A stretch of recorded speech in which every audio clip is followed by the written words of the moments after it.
રાહુ, શનિ, મંગળ અને કેતુના નડવાની ઘટના શરૂ થાય છે તમે એસ્ટ્રોલોજર પાસે આવો પછી. તો એટલું યાદ રાખજો કે કોઈ પણ ગ્રહો નડતા નથી, પૂર્વ ગ્રહો નડે છે. અને મંગળના નામે કદાચ કોઈ એમ કે તમારે મંગળ નડે છે કે મંગળ તમારો યોગ્ય સ્થાને નથી કે પાપ ગ્રહની સાથે છે અને તમારી કુંડલી માંગલિક છે, તો કોઈ પણ વિધિ વિધાનમાં પડ્યા વગર દર મંગળવારે આખા દિવસમાં 5 થી 6 વખત આંખોમાં પાણી છાંટો. પહેલા વચ્ચે તમે પિતૃદોષનો ઉલ્લેખ કર્યો, તો આ પિતૃદોષનું નિવારણ માટે જ્યોતિષમાં શું ઉપાય કરે? તમારા ઘરના તમારા ફૈબા હોય, તમારા બહેનો હોય, જો એ દુઃખી છે, સૌથી પહેલાં તમે એને આપશો તો જીવનમાં ક્યારેય કોઈ તકલીફ નહીં આવે અને ક્યારેય કોઈ પિતૃ નહીં નડે. પહેલાં સવારે ઉઠીને સૂર્યની સામે આંખ મિલાવીને ઓમ સૂર્યદેવાય નમઃ, ઓમ સૂર્યદેવાય નમઃ, ઓમ સૂર્યદેવાય નમઃ 11 વખત બોલશો. 6 સેકન્ડ થશે, 2 હાથ ભેગા કરી મોઢા ઉપર લગાડી દો. લસ્ટર વધશે, યાદશક્તિ વધશે અને એનર્જી વધશે. હવે રાહુના નામે કંઈ થાય તો એટલું યાદ રાખજો, દર બુધવારે 1 ચમચી હળદર દૂધમાં નાખીને પીવાથી તમારો રાહુ કંટ્રોલ થાય છે. અને જો કેતુનો પ્રોબ્લેમ હોય તો કેળા ખાઓ અને કેળા ખવડાવો. જનરલી સૌથી પહેલા વાસ્તુમાં તો શું થાય કે ધન ટકતું નથી, દેવું થઈ જાય છે, તો કે તિજોરી આ દિશામાં ન રાખો. તો એવું હોય ખરેખર? એવું કહેવાય છે કે નૈઋત્ય ખૂણામાં તિજોરી મૂકો તો તમારા ઘરમાં ધનના ભંડારો ભર્યા રહે. કારણ કે તિજોરી એટલે બજેટ, અને નૈઋત્ય ખૂણો છે ને એ પિતૃઓનો છે.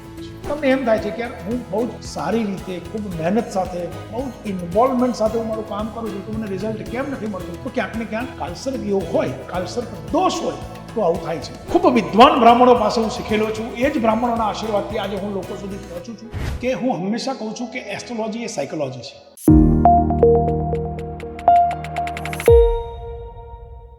Welcome to VT podcast. આપણા જીવનમાં, તમારા અને મારા જીવનમાં, દરેકના જીવનમાં ક્યારેક એક ક્ષણ તો એવી આવી જશે જ્યારે આપણે કોઈ જ્યોતિષને મળ્યા હોઈશું. એમને પૂછ્યું હશે કે મારા જીવનમાં આ તકલીફ છે, જીવનમાં અપ્રેઝલ નથી આવતું, નોકરીમાં પ્રમોશન નથી થતું, ઘર નથી થતું, અને દરેક જ્યોતિષે તમને કોઈને કોઈ પ્રકારનો ઉપાય જણાવ્યો હશે. ક્યારેક એવું કીધું હશે કે તમારા ઘરમાં વાસ્તુ દોષ છે, રસોડું તોડીને આ જગ્યાએ બાથરૂમ બનાવો, આ મંદિર ખસેડીને અહીંયા લગાવો, પિતૃના ફોટા લગાવો. આવું બધું બધાના જીવનમાં થયું હશે, મારા જીવનમાં થયું છે. પણ હજી હમણાં થોડા દિવસ પહેલા હું એક એવા જ્યોતિષને મળ્યો જેમણે મને જ્યોતિષનું વિજ્ઞાન સમજાવ્યું. જ્યોતિષ એક વિજ્ઞાન છે, એ તો તમે બધા જાણતા જ હશો, પણ એમણે મને બહુ લોજિકલી એક વિજ્ઞાન સમજાવ્યું કે કશા જ તોડફોડની જરૂર નથી, નંગ કયા ક્યારે પહેરવા એનું પાછળ પણ એક વિજ્ઞાન છે. એટલે મને થયું કે જો મને આટલું સરસ જ્ઞાન મળ્યું છે તો હું મારા દર્શકો સુધી જ્ઞાન કેમ ના પહોંચાડું. એટલે આજના પોડકાસ્ટમાં અમે એમને આમંત્રિત કર્યા છે ખાસ તમારા માટે. નામ છે એમનું શૈલેન્દ્રસિંહજી વાઘેલા, બાપુ તરીકે ઓળખાય છે.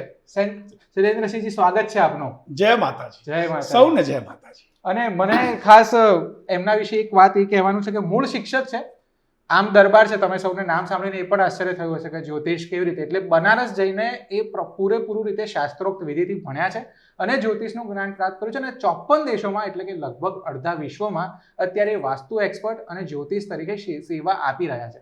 અને આજે આપણે એમનો જ્ઞાનનો ખજાનો લૂંટવાનો છે અને બહુ જ બધા સવાલ કે મિથ જે જ્યોતિષને લગતા છે એના વિશે જાણવાનો છે. તો આપણે એક છે ને બહુ પહેલા સવાલથી શરૂ કરીએ આપણે, કે જે બહુ બેઝિક પ્રશ્ન હંમેશા જ્યોતિષનો હોય છે. ભાઈ તમે સવાલ કરો એ પહેલા થોડીક વાત મારે પણ કરવી છે. હાજી. તમે બહુ સરસ વાત કરી. આજ સુધીમાં મારા મનમાં કાયમ આ વાત ચાલતી. શું કીધું કે મૂળ શિક્ષક છે. મજા એ વાતની છે. આજથી 2, 5, 10 વર્ષ પહેલા શિક્ષક દિનના દિવસે ભૂપેન્દ્રસિંહ ચુડાસમા સાહેબના હસ્તક મને જ્ઞાન વ્યક્તિત્વનો એવોર્ડ મળ્યો હતો.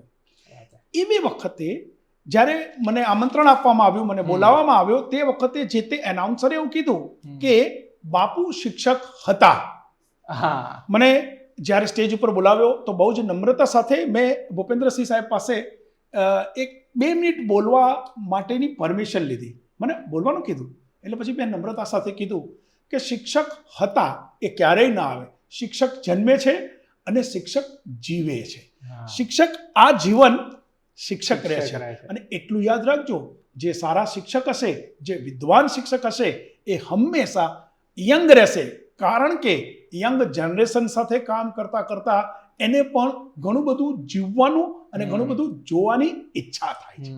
માટે મને બહુ જ ગમ્યું કે શિક્ષક છે એવો ઇન્ટરવ્યુ આપ્યો. કારણ કે શિક્ષક તો હંમેશા શિક્ષક. મારે મમ્મી પણ શિક્ષક છે એટલે હું એ વાતને બહુ નજીકથી સમજુ છું કે અને આજે પણ તમારી પાસે અમે જ્ઞાન લેવા જ બેઠા છીએ. તો બહુ સૌથી બેઝિક એક વસ્તુ હંમેશા જ પ્રશ્ન થતો હોય કે દરેકના જીવનમાં દુઃખ તકલીફ રહેતા જ હોય, તો કોઈ જ્યોતિષ કે જ્યોતિષાચાર્ય કે કોઈ વાસ્તુના એક્સપર્ટ એ બીજા માણસની સમસ્યા દૂર કઈ રીતે કરી શકે એમ? સૌથી પહેલી વાત તો એ છે કે તમે કીધું કે ઘણા બધા લોકોને ઘણી બધી તકલીફ હોય છે. કદાચ તમે એવું પણ બોલ્યા કે ભાઈ મારે પણ ક્યારેક જવું પડે છે. પણ 90% લોકો પેટ ચોળીને સૂળ ઊભું કરે છે. આ યાદ રાખજો. એસ્ટ્રોલોજી એ અદ્ભુત વિજ્ઞાન છે. એસ્ટ્રોલોજી એ આપણી હિન્દુસ્તાનની ધરોહર છે સાહેબ. એસ્ટ્રોલોજીના હિસાબે આજે મારી પાસે એસ્ટ્રોલોજીનું જ્ઞાન છે, મારી પાસે વાસ્તુનું જ્ઞાન છે, મારી પાસે ન્યુમરોલોજીનું જ્ઞાન છે. હું તો એવું કહું છું કે આ સ્કિલ છે માટે હું અલગ અલગ 54 દેશોમાં જઈ શકું છું. અને હું એવું પણ કહું છું કે આ વિદ્યા દ્વારા એસ્ટ્રોલોજી, ન્યુમરોલોજી અને વાસ્તુ દ્વારા હું 54 દેશોમાં આપણી સંસ્કૃતિ ફેલાવવાનો એક નમ્ર પ્રયાસ કરું છું. તો એસ્ટ્રોલોજી એ વિજ્ઞાન છે.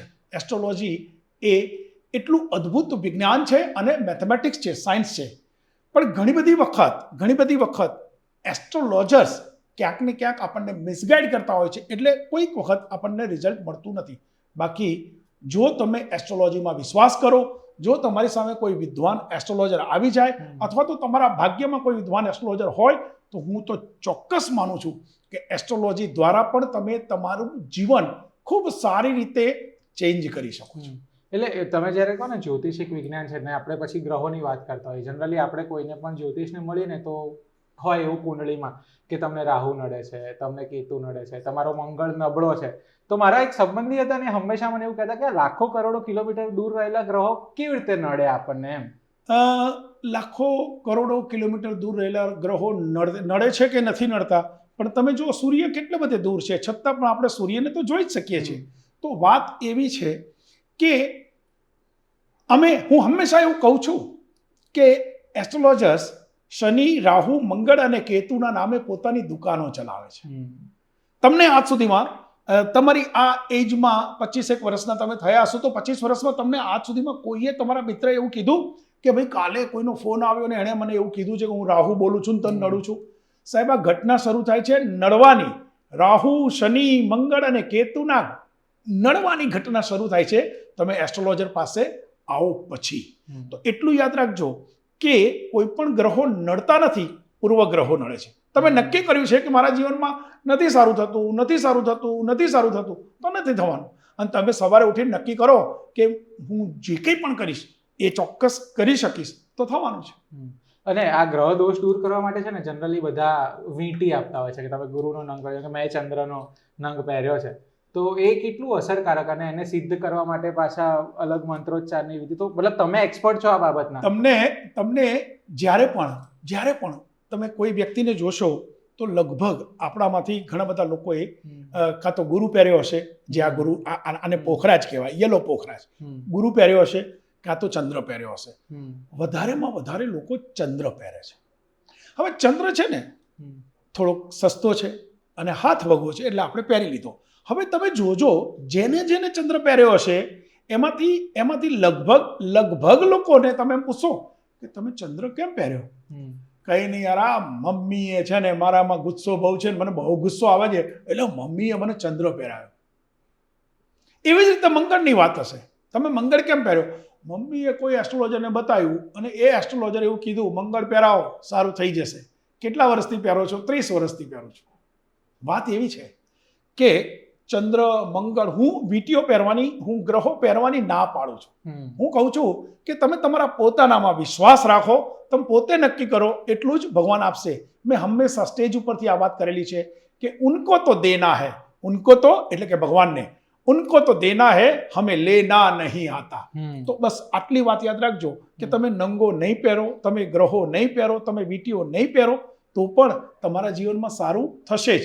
પણ મૂળ નક્કી એ કરવાનું છે કે સારું કરાવવા માટે, સારું કરવા માટે તમે પોતે નક્કી કરશો કે મારું સારું થશે તો જ થશે. મારા જેવા ક્યાંક કોક નિમિત્ત બનશે પણ એની સાથે સાથે તમને મિસગાઈડ પણ કરશે. એટલે કોઈ ગ્રહ જે વીટી હોય કે જે આપણે રત્ન કીધા હોય એ પહેરવા જ ના જોઈએ કે એ યોગ્ય વ્યક્તિએ યોગ્ય વસ્તુ પહેરવી જોઈએ? મતલબ થોડું ડિટેલમાં મારે એ વસ્તુ ચોક્કસ જાણવું. તમને હું એમ કહીશ કે પહેરવા જ ના જોઈએ તો તમને એક બીજો સવાલ એ ઉઠશે કે બાપુ તો તમે કેમ આટલા બધા પહેર્યા છે? પહેરવા ન જોઈએ એવું નથી. તમારી પાસે સગવડ છે, તમારી પાસે તમને ભગવાને આપ્યું છે અને તમને એમ લાગે છે કે હું પહેરું અથવા તો હું આ પહેરવાથી મને સારું લાગશે, ધેન યુ કેન એન્જોય. પણ તમને મારા જેવો એમ કે મારા જેવો એમ કહે તમને કે ભાઈ તમારે પોખરાજ પહેરવાનો છે તો જ સારું થશે. હવે તમે તપાસ કરવા જાઓ પોખરાજ કેટલાનો. હવે પોખરાજમાં નિયમ છે પાછો કે આટલા કેરેટના પહેરો, આટલા કેરેટના. દાખલા તરીકે જે બિઝનેસ કરે છે એ લોકોએ 9 કેરેટ અથવા 9 કેરેટથી વધારે પહેરવાનું. જે જોબ કરે છે, જે પુરુષ મેલ જે જોબ કરે છે 6 કેરેટથી વધારે કાં 6 કેરેટ સુધીનો પહેરે. જે બહેનો જોબ કરે છે એ 4 કેરેટથી 6 કેરેટનો પહેરે. અને જે બહેનો જોબ નથી કરતા, બિઝનેસ નથી કરતા, એ 4 કેરેટ સુધીનો પહેરી શકે. તો આવી રીતે અલગ અલગ કેરેટના અલગ અલગ લોકો પોખરાજ ધારણ કરી શકે. પણ તમને એ ખબર છે પોખરાજની કિંમત કેટલી છે? પોખરાજ બહુ જ મોંઘા છે. તો હું એવું માનું છું કે બધા જ વ્યક્તિ એ એમની એટલી કેપેસિટી નથી હોતી કે એ લોકો એ ખરીદી શકે. અને ન ખરીદો તો તમને કોઈ મારા જેવો વેબમાં મૂકી દે, તમે ગુરુ નથી પહેર્યો ને એટલે આ તકલીફ થાય છે. તો હું હંમેશા કહું છું, જો તમે મારા વિડીયો જોયા હશે તો હું કહું છું કે ગુરુ નહીં પહેરાય તો ચાલશે. તો એના બદલે શું કરો? એના બદલે દરરોજ સવારે ઉઠીને 1 ગ્લાસ ગરમ પાણી બેસીને પીશો ને સાહેબ, તો પણ તમારો ગુરુ તમને પોઝિટિવ રિઝલ્ટ આપશે. ગુરુ નહીં પહેરો તો પણ. તો મારું એ કહેવું છે કે કોઈ પણ નંગ તમે અત્યારે લેવા જશો તો હવે મારા જેવો કોઈ એમ કે સોનામાં પહેરવો, કોઈ કે ચાંદીમાં પહેરવો. તો આ સોનું કે ચાંદી કોઈ પણ ધાતુ લેવા જશો તો ધાતુ મોંઘી હશે. તો આટલો ખર્ચો કર્યા, એક તો તમે તકલીફમાં છો અને એવું તો છે નહીં કે બધાની પરિસ્થિતિ સારી છે. તમે સમજો, તમને એક વાત કહું, ખાસ કરીને જે બહેનો અત્યારે આપણને જોવે છે ને એ બહેનો માટે એટલું ચોક્કસ કહીશ કે દરેક બહેનના મનની અંદર એવું હોય કે મારે ડાયમંડ પહેરવા છે. હું તો કહું છું ડાયમંડ બધાએ પહેરવા. તમારી પાસે સગવડ, જો માની લો કે તમારી પાસે સગવડ હોય, તમે નંગ નથી પહેરી શકતા પણ ડાયમંડ પહેરવાની સગવડ હોય તો ડાયમંડ પહેરજો. 90% લોકો તમને 90% એસ્ટ્રોલોજર્સ તમને ડાયમંડ પહેરવાની ના પાડશે. તમે જોજો, હા ના પાડશે. બહુ જ બધા એવા લોકોને તમે જોયા હશે કે ડાયમંડ પહેરવા છે પણ મને કોઈ એસ્ટ્રોલોજર એવું કીધું છે કે ડાયમંડ ન પહેરશો નહીં તો તમારું ધનોત પનોત નીકળી જશે. હવે આટલા બધા જ્વેલર્સ ડાયમંડ હવે મારું એ માનવું છે કે એ તમને પહેરવાની કેમ ના પાડે છે? એ પહેરી નથી શકવાના, તમને પહેરવા નથી દેવાના. તો ડાયમંડ છે ને શુક્ર છે. અને શુક્ર એટલે ભાઈ આજે તમે બહુ સરસ તૈયાર થયા છો, તમે સરસ દેખાવ છો. તો હું ચોક્કસ એવું માનું છું કે તમે સવારે નાયા હશો. Very good. તમે બ્રશ પણ કર્યું હશે. Very good. તમે મિરરની સામે જોઈને તૈયાર થયા હશો. Very good. તો આ બધી જ વસ્તુ એક સ્ટેપ એ શુક્ર છે. તો શુક્ર વગર જો આપણે જીવતા ન હોઈએ, શુક્ર વગર આપણા જીવનનું એક પણ સ્ટેપ ન હોય, અને ડાયમંડ નહીં પહેરવાના, ડાયમંડ એટલે શુક્ર. પણ મૂળ વાત આ છે, એ પહેરશે નહીં અને તમને પહેરવા નહીં દે. માટે શુક્ર હોય તો તમે પહેરી શકો છો. માટે હું એમ કહું છું કે ખર્ચો વધારે ન થાય એટલા માટે નહીં પહેરો તો ચાલશે. પણ જો તમારી પાસે હોય, હા દેવું કરીને ન પહેરશો, પણ જો તમારી પાસે હોય ધેન યુ કેન એન્જોય. તમે રિંગ્સ પહેરી શકો છો, વીંટીઓ પહેરી શકો છો. અને હું એટલે પહેરું છું કે ભગવાનની કૃપા છે મારી ઉપર, માતાજીના ખૂબ આશીર્વાદ છે. અને સાચું કહું તો મને શોભે છે માટે હું પહેરું છું. એટલે અત્યારે ઘણા બધા લોકો આપણને સાંભળતા છે ને, એમને કોઈને ભૂતકાળમાં એવું કીધું છે કે તમારો આગ્રહ નબળો, તો એના માટે તમે કોઈ ઈઝી ઉપાય કે એવું તમારા પ્રમાણે કહી શકો કે શું કરી મેં ભૂતકાળમાં કીધું છે બહુ બધું. ઘણા બધા લોકોના પ્રશ્નો હોય છે. દાખલા તરીકે હું ફરી આજે એક વખત આપની સમક્ષ આ વાત કરવા માંગુ છું ને લોકોને સમજાવવા માંગુ છું કે ગ્રહોના નામે 9 ગ્રહો છે. દાખલા તરીકે તમને કોઈ સૂર્યની વાત કરશે, કોઈ મંગળની વાત કરશે, કોઈ ચંદ્રની વાત કરશે. અલગ અલગ ગ્રહોની વાત લોકો કરશે. તો તમે જ્યારે એક એસ્ટ્રોલોજર પાસે જાઓ છો ત્યારે એ એસ્ટ્રોલોજર કદાચ તમારી કુંડલી જોઈને એમ કે તમારી કુંડલીની અંદર ચંદ્ર નબળો છે, એટલે ચંદ્રનું જે તમને શુભ ફળ મળવું જોઈએ એ નથી મળતું. તો તમે પૂછો કે મહારાજ તો એના માટે મારે શું કરવું? તો કે ચંદ્ર પહેરો. કોઈ ગુરુ પહેરાવશે, કોઈ મંગળ પહેરાવશે. હવે આ બધું ન કરવું હોય તો બહુ સરસ મજાની રેમેડી હું આપું છું આજે આપણા પ્રેક્ષકોને, કે જો માની લો કે તમે કોઈ એસ્ટ્રોલોજર પાસે ગયા અને એ એસ્ટ્રોલોજરે તમને ચંદ્રના નામે કંઈક એવી વાત કરી કે ભાઈ તમારો ચંદ્ર નબળો છે, પાપ ગ્રહ જોડે છે, અથવા તો ચંદ્ર અને રાહુ સાથે છે, તમારે ચંદ્રના નામની આ વિધિ કરાવવાની છે, કે તમારે ચંદ્રના નામની આ પૂજા કરાવવાની છે. હવે કદાચ માની લો કે એ પૂજા કે વિધિના બહુ બધા પૈસા થાય છે. તો જો તમને કદાચ કોઈ એવું કહે કે તમારો ચંદ્ર નબળો છે અને તમારા જીવનમાં તમારે ચંદ્ર માટે પૂજા કરાવવી પડશે કે વીંટી પહેરવી પડશે, તો પૂજા ન કરાવશો, કોઈ એવી વાતમાં ન પડશો. જેની કુંડલીમાં જેને કોઈ એસ્ટ્રોલોજરે ચંદ્ર માટે કંઈ વાત કરી હોય તો બસ એટલું કરજો. એવી વ્યક્તિઓએ શું કરવાનું, દર સોમવારે દર સોમવારે 1 ગ્લાસ અથવા તો 1 કપ ઠંડુ દૂધ પીવાનું. જો 1 કપ ઠંડુ દૂધ પીવાનું રાખશે તો એમનો 100% ચંદ્ર કંટ્રોલ થઈ જશે. એવી જ રીતે મંગળની વાત છે. મંગળ એટલે માની લો કે કુંડલીની અંદર 12 સ્થાન છે. 12 સ્થાનની અંદરથી 5 સ્થાનમાં જ્યારે મંગળ હોય, મંગળ પડ્યો હોય, ત્યારે આપણે એવું કહેવાય કે આ કુંડલી માંગલિક છે. તો જ્યારે એ કુંડલી માંગલિક હોય તો મંગળના નામે તો અમે લોકોને બહુ ડરાવીએ છીએ. મંગળના નામે અમારી તો બહુ દુકાનો ચાલે છે સાહેબ. મંગળ આવ્યો નથી કે અમારે તો મજા. સામેવાળી વ્યક્તિ જેવી કુંડલી ખોલીને અમે જોયું કે આ મંગળ છે એટલે અમે કંઈ પણ કહીએ, કારણ કે એ લોકોના સબકોન્શિયસ માઇન્ડમાં પહેલેથી જ નક્કી છે કે મંગળ તો મને નડે જ, કેમ ના નડે, કારણ કે હું માણસ છું એટલે અમને મહેનત ઓછી પડે છે. તો જો તમને મંગળના નામે કદાચ કોઈ એમ કહે કે તમારે મંગળ નડે છે કે મંગળ તમારો યોગ્ય સ્થાને નથી કે પાપ ગ્રહની સાથે છે અને તમારી કુંડલી માંગલિક છે, તો કોઈ પણ વિધિ વિધાનમાં પડ્યા વગર તમારે દર મંગળવારે આખા દિવસમાં 5 થી 6 વખત આંખોમાં પાણી છાંટવું. જો આંખોમાં પાણી છાંટશો ને સાહેબ, તો હું એવું માનું છું કે તમારો મંગળ કંટ્રોલ થશે. હવે તમને એમ થશે આ આંખોમાં પાણી છાંટવાનું કેમ? તો દરેક ગ્રહો આપણા શરીરને પર્ટિક્યુલર અંગો વડે જ અસર કરે છે. મંગળ એટલે ગુસ્સો. તમને ગુસ્સો આવશે ને સાહેબ, તમારા હાથ ઉપરથી મને નહીં જોવાય, તમારા હાથ ઉપરથી હું નહીં જોઈ શકું, તમારી આંખોથી જ મને ખબર પડશે કે તમને ગુસ્સો આવે છે. તો જ્યારે આંખોથી ખબર પડે છે કે ગુસ્સો આવે છે, તો આંખોમાં તમે પાણી છાંટશો ને સાહેબ, તો તમારો ગુસ્સો કંટ્રોલ થશે. આંખોમાં પાણી છાંટશો તો તમારે જે મંગળનું અશુભ જે તમને કોઈ પણ ફળ મળે છે એ શુભ ફળ મળશે અને મંગળ તમારો કંટ્રોલ થશે. માટે મંગળની કોઈ પૂજા પાઠમાં જવું નહીં કે બેસવું નહીં. એની સાથે સાથે બુધ. હવે બુધનો પ્રોબ્લેમ હોય ને સાહેબ, તો તમને કોઈ એમ કહેશે કે બુધનો પ્રોબ્લેમ છે ને ખીલ થશે ને પિગમેન્ટેશન થશે ને સ્કિનના પ્રોબ્લેમ થશે, તો આવું પણ થાય. તો શું કરવાનું છે? તમારે દર બુધવારે રાત્રે સૂતી વખતે 1 ટીપું તેલનું, ખાવાનું તેલ નહીં, ઘી પણ નહીં, 1 ટીપું તેલનું સુગંધિત તેલ નાભીમાં મૂકીને સૂઈ જાવ સાહેબ, તો તમારો જે બુધ છે એ પાવરફુલ થશે અને સ્કિનનો પ્રોબ્લેમ નહીં થાય. હવે સ્કિનના પ્રોબ્લેમ થવાના કારણોમાં પહેલું કારણ એ છે કે તમારી સ્કિન ડ્રાય થાય એટલે તમને સ્કિનના પ્રોબ્લેમો શરૂ થાય. તો સ્કિન ડ્રાય ન કરવા માટે તમે નાભીની અંદર 1 ટીપું તેલનું મૂકશો. દર બુધવારે 1 ટીપું તેલનું મૂકો. 52 બુધવાર આવશે વર્ષમાં. 52 ટીપા એટલે 52 ડ્રોપ્સ એટલે 1 ઢાંકણા જેટલું તેલ થશે સાહેબ. એક કોઈ મોટી બોટલ હોય ને એના ઢાંકણા જેટલું તેલ થશે. એ તેલ તમારા શરીરમાં જશે, તમારું શરીર ઓઇલિંગ થશે, સ્કિન તમારી ઓઇલી થશે. માટે સ્કિન ડ્રાય નહીં થાય અને તમને કોઈ પણ પ્રકારના સ્કિનના પ્રોબ્લેમ નહીં થાય.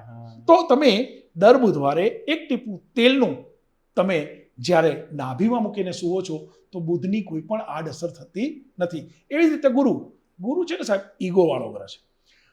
આ જમાનામાં આપણું શાસ્ત્ર પણ એવું કહે છે કે ગુરુ જે સ્થાનમાં બેસે છે એ સ્થાનને ભ્રષ્ટ કરે છે. અચ્છા. ગુરુ જે સ્થાનમાં બેસે છે એ સ્થાનને ભ્રષ્ટ કરે છે. ભાવિનભાઈ, આપણી કુંડલીની અંદર 12 સ્થાન છે અને 12 સ્થાન આપણા માટે તો અગત્યના જ છે. આપણે તો કાન હોય, નાક હોય, હાથ હોય, આંગળી હોય, વાળ હોય, આપણા માટે તો બધું અગત્યનું છે. તો ગુરુ ક્યાંક ને ક્યાંક તો હોવાનો. ગુરુ ક્યાંક તો હોવાનો. 12 ઘરોમાંથી કોઈ પણ ઘરમાં ગુરુ હોય અને એ ઘર જો તમારું દૂષિત થાય, દાખલા તરીકે આપણે માની લઈએ કે ગુરુ પહેલા સ્થાનમાં છે તો જે તે જાતકનું વ્યક્તિત્વ બગાડે. ગુરુ બીજા સ્થાનમાં છે તો એનો ઘરના બધા રિલેશન ડિસ્ટ્રોય કર્યા કરે, અથવા તો એને લક્ષ્મીના ક્યાંક ને ક્યાંક તકલીફ પડે, ધનમાં તકલીફ પડે. ત્રીજા સ્થાનમાં છે તો એ કોઈ પણ કાર્ય શરૂ કરે પણ પૂરું ન કરી શકે, ભાઈ ભાંડુઓ સાથે તકરાર થાય. ચોથા સ્થાનમાં છે, મકાન સારું બનાવે, રહી ન શકે કારણ કે સુખ સ્થાનમાં છે. પાંચમું સ્થાન છે, ભણવાનું સ્થાન છે. તમે જેની કુંડલીની અંદર 5મા સ્થાનમાં ગુરુ હશે તમે પૂછજો, એને ડ્રોપ લીધો જશે. સપ્તમ ભાવ એ પત્નીનું સ્થાન છે. સપ્તમ ભાવ 7મું સ્થાન એ પાર્ટનરનું સ્થાન છે. જો 7મા સ્થાનમાં ગુરુ હોય તો એમ સમજવાનું કે પતિ પત્ની વચ્ચે ડ્યુ ટુ ગુરુ ડિફરન્સ ઓફ ઓપિનિયન બહુ જ હશે. તો જ્યારે ગુરુનો પ્રોબ્લેમ હોય છે તો નંગ ન પહેરશો, કોઈ પણ પૂજામાં ન બેસતા, ન પૂજામાં કોઈની પાસે પૂજા કરાવશો. બસ માત્ર એટલું કરો. જો ગુરુનો પ્રોબ્લેમ હોય તો દરરોજ સવારે ઉઠીને 1 ગ્લાસ ગરમ પાણી પીશો તો તમારો ગુરુ કંટ્રોલ થશે અને થશે. મેં તમને કીધું કે મંગળ આંખથી દેખાય એમ ગુરુ, જેની કુંડલીની અંદર ગુરુનો કંઈ ને કંઈ પ્રોબ્લેમ હોય અથવા તો ગુરુ સારો પણ હોય તો એનું પેટ વધે, ચરબી વધે, ગુરુ ઈગો આપે, તો ગુરુ, તમે જોજો, ગુરુ પહેરેલી વ્યક્તિને હંમેશા સામેવાળી વ્યક્તિ ડ્યુઅલ પર્સનાલિટીથી જોશે. તો ગુરુને જો કંટ્રોલ કરવો હોય તો તમે ગુરુ માટે બસ માત્ર આટલું કરો, દરરોજ સવારે ઉઠીને 1 ગ્લાસ ગરમ પાણી બેસીને પીવો. હવે ભાઈ મારા જેવો કહો કે એમ કે ગુરુ પહેરો, હવે માની લો કે આ ગુરુ છે, ગુરુ આવે 50,000 શરૂ થઈને 5 કરોડ સુધીનો. હવે હું કહું છું આટલા બધા પૈસા ખર્ચો એના કરતાં 1 ગ્લાસ ગરમ પાણી બેસીને પીવું. બીજી વસ્તુ, આની આડઅસર છે, ગરમ પાણી પીવાની કોઈ આડઅસર નથી. તો ગુરુનો પ્રોબ્લેમ હોય તો તમે 1 ગ્લાસ ગરમ પાણી બેસીને પીવો. શુક્રનો પ્રોબ્લેમ હોઈ શકે. કોઈક વખત શુક્રની સાથે અલગ અલગ પ્રકારના ગ્રહો આવ્યા હોય ત્યારે શુક્રના નામે અમે પાછા તમને ક્યાંક ને ક્યાંક ડરાવીએ છીએ, ક્યાંક ને ક્યાંક બીવડાવીએ છીએ, ક્યાંક ને ક્યાંક શુક્રના નામની એવી વાતો કરીએ છીએ. એક બીજી વાત યાદ રાખજો, એક સારો એસ્ટ્રોલોજર જેની પાસે વાકચાતુર્ય હોય, જેની પાસે બોલવાની કળા હોય, જ્યારે તમે એની પાસે ક્લાયન્ટ તરીકે તમે એની પાસે જાતક કરી બનીને એની પાસે કુંડલી બતાવવા જાઓ છો તો સ્વાભાવિક છે કે એ તમારી સાથે એવી વાતો કરે છે કે તમે એની ઇન્ફ્લુઅન્સમાં આવો છો. હવે જ્યારે શુક્રની આ વાત આવે તો તમને એમ કે તમારે ડાયમંડ પહેરવાના અથવા તો શુક્રની વિધિ કરાવવાની. હવે સાહેબ ડાયમંડ, હું એવું કહું છું કે બધા ડાયમંડ પહેરવા જોઈએ. ડાયમંડ પહેરો બહુ સારું છે, પણ બધાને પોસાય નહીં ડાયમંડ. તો શુક્ર માટે પછી ધીરે ધીરે એ વાત પણ આવે કે તમારા ફેમિલીમાં ડિસ્ટર્બન્સ આવે, તમારા બાળકોના પ્રોબ્લેમો આવે. આવા બધા શુક્રના નામે અમે ઘણી બધી વાતો કરીએ અને પછી અમે તમને કહીએ કે ભાઈ શુક્રની વિધિ મારી પાસે કરાવી લો. તો હું મહેરબાની કરીને કહું છું કોઈ વિધિ વિધાનમાં પડશો નહીં. જો શુક્રનો પ્રોબ્લેમ તમને કોઈ પણ જ્યોતિષ એમ કે તમારે શુક્રનો પ્રોબ્લેમ છે તો દર શુક્રવારે ઉઠીને આખા દિવસમાં ક્યારેય પણ 1 કપ દૂધની અંદર 1 ચમચી મધ નાખીને પીશો તો હું એવું માનું છું કે તમારો શુક્ર પાવરફુલ થશે. હવે મધની વાત નીકળીને એટલે એક વાત, તમે જ્યારે જૈન મહારાજ સાહેબો પાસે હું શીખ્યો છું એટલે મને ખબર છે કે જે લોકો જૈન કોમ્યુનિટીના છે, જે લોકો જૈનિઝમમાં માને છે, એ લોકોના માટે મધ એ નિષેધ છે. એ લોકો મધ નથી વાપરતા. તો એ લોકોએ શું કરવાનું? ગોળનું પાણી પીવાનું. ગોળનું પાણી પીશે તો મધ જેટલો જ એમને લાભ મળશે. તો જો કોઈને શુક્રનો પ્રોબ્લેમ હોય કંઈ જ કરવાની જરૂર નથી, બસ માત્ર 1 કપ દૂધમાં 1 ચમચી મધ નાખીને પીશો તો તમારો શુક્ર પાવરફુલ થશે. હવે આવે છે શનિ. સાહેબ શનિના નામે તો અમારી જે દુકાનો ચાલે, શનિની પનોતી સાહેબ, તમે કહું અમારે બહુ મહેનત જ નહીં કરવાની. તમારું મોઢું જોઈને ખાલી એમને એમ કહી દઈએ કે મને એવું લાગે છે કે તમારે શનિનો પ્રોબ્લેમ છે. સાહેબ તમે ગમે ત્યાંથી હાથ પાડશે, કારણ કે એની આખી જિંદગી દરમિયાન કોકનું કોક તો મળ્યું જ હોય કે તને શનિનો પ્રોબ્લેમ છે. સાલું શનિને જ નથી ખબર કે હું આને નડું છું, મને ખબર છે. બોલો, આ બધી વાતમાં ન પડશો. શનિ એ ન્યાયપ્રિય ગ્રહ છે. શનિનો એક નેચર છે, શનિ એ ન્યાયપ્રિય ગ્રહ છે, શનિ એ આધ્યાત્મિક ગ્રહ છે. તો તમે તમારું જીવન એ પ્રકારનું જીવો. શનિ એ સ્વચ્છતાનો આગ્રહી છે. તો સૌથી પહેલાં તો તમારા જીવનની અંદર શક્ય હોય તેટલી સ્વચ્છતા રાખો, શનિ નહીં નડે. તમારા જીવનની અંદર આધ્યાત્મિકતાનો મતલબ એ નથી કે આખો દિવસ મંજીરા વગાડવાના. આધ્યાત્મિકતાનો મતલબ એ નથી કે તમે ભજન કરી રાખો, પણ કોઈને નડો નહીં. શનિ તમને નહીં નડે. અને એની સાથે સાથે ન્યાયપ્રિય ગ્રહ છે. જો શક્ય હોય તો ખોટું બોલવાનું ટાળો. શક્ય હોય તો લોકોને હેલ્પ કરવાની એકદમ આ બહુ જ અગત્યની વસ્તુ છે કે તમે નાના માણસોને, તમારી હાથ નીચેના માણસોને જો તમે હેલ્પ કરશો તો શનિ અને રાહુ હંમેશા તમને હેલ્પ કરશે. તો શનિ, મેં પહેલા પણ કીધું કે દરેક ગ્રહો આપણા શરીરના અલગ અલગ અંગો વડે આપણા શરીરમાં ઘૂસે છે.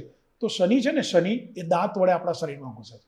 એટલું યાદ રાખજો, જેનો શનિ સારો ને એ ડેન્ટિસ્ટ, જેનો શનિ સારો એ દાંતના ડોક્ટર હોય, અને જેનો શનિ ખરાબ એના દાંત ખરાબ હોય. તો હવે શનિથી બચવા શું કરવું? કોઈ પૂજામાં બેસવું ના. તમારે શનિથી બચવા માટે કોઈ વિધિ વિધાનમાં પડવાની જરૂર નથી, કોઈની પાસે જવાની જરૂર નથી. 2 ટાઈમ ટૂથબ્રશ કરો. 2 ટાઈમ ટૂથબ્રશ કરશો તો શનિ તમારા જીવનની અંદર પોઝિટિવ રિઝલ્ટ આપશે અને આપશે. હવે ટૂથબ્રશને શનિને શું લેવા દેવા? મેં કીધું કે શનિ તમારા દાંત વડે તમારા શરીરમાં જાય છે. હવે શનિની એક વાત તે ચોક્કસ છે કે એને સ્વચ્છતા બહુ ગમે છે. જો સ્વચ્છતા હશે તો તમને તકલીફ નહીં આપે. ગંદકી હશે, હવે આપણે જ્યારે જમીએ છીએ, રાતના જમ્યા પછી કોગળા કરીએ કદાચ, પણ તોય કંઈકનું કંઈક તો જમવાનું અંદર ફસાયેલું હોય, તો એના કરતાં ટૂથબ્રશ કરી નાખીએ, આપણે ટૂથબ્રશ કરી નાખીએ તો ખોટું શું? તો જો તમે, અચ્છા હવે 1 મિનિટ માટે તમે ગ્રહોની વાત એક બાજુ મૂકો. ગરમ પાણી પીવું સારું કે નહીં? ડોક્ટર પણ બ્રશ કરવું સારું કે નહીં? તો શનિને કંટ્રોલ કરવા માટે કંઈ જ કરવાની જરૂર નથી. બસ તમે સારું જીવન જીવવાની શરૂઆત કરો. તમે ચોખ્ખા કપડાં પહેરવાનું રાખો, સ્વચ્છતા રાખો, કોઈકને હેલ્પ કરવાની કોશિશ કરો, અને 2 ટાઈમ બ્રશ કરશો તો શનિ નહીં નડે.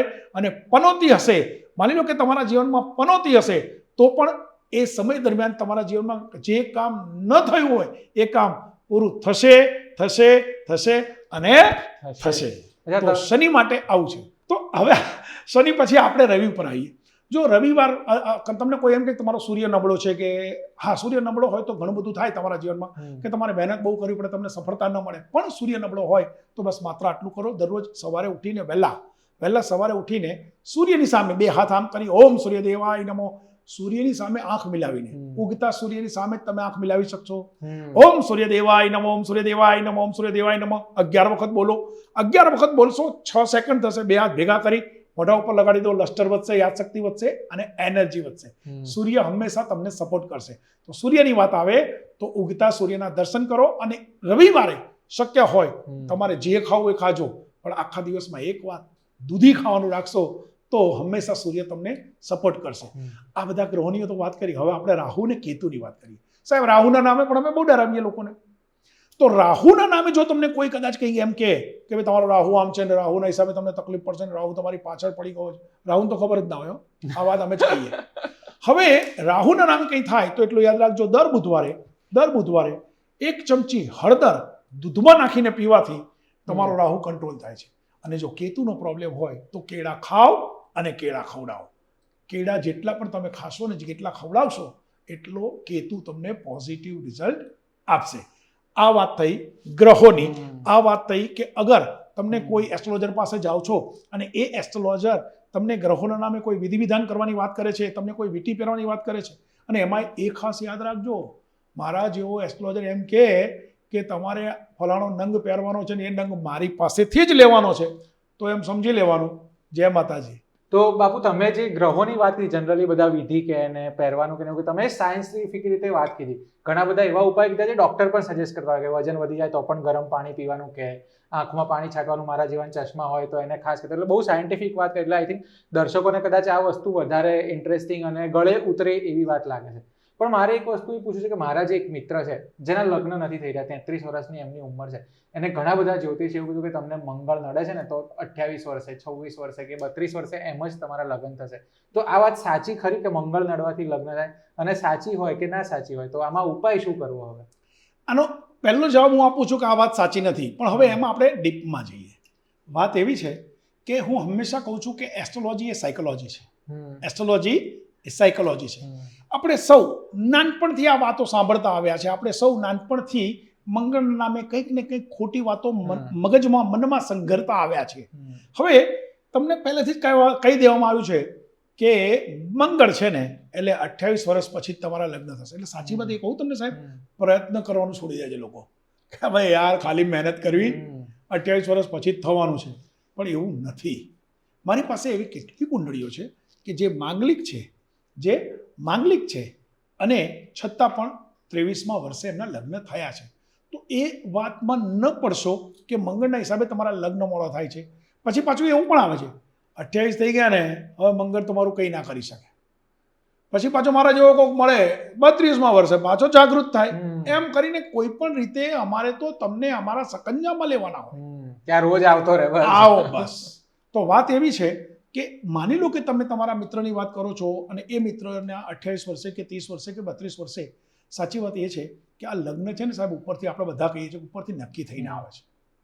તો જ્યારે એવું લાગે કે મંગળ છે તો બીજી કોઈ વિધિ વિધાનમાં પડશો નહીં. તમને બધાને, જે લોકો મને સાંભળે છે અને જે લોકોને મારી વાત યાદ રહી, હું તો કહું છું વારંવાર આ વિડીયો જોઈ અને લખી લેજો. તમે તમારા મિત્રોને પણ કહી શકો છો. અને એ દરમિયાન તમને કદાચ એવો કંઈક ડાઉટ લાગે મને ફોન કરજો, હું ચોક્કસ જવાબ આપીશ. પણ એટલું ચોક્કસ છે કે કોઈ વાત મનની અંદર, દાખલા તરીકે બીજા સ્થાનમાં રાહુ હોય એટલે અમે તો તમને પિતૃદોષ કહી જ દઈએ.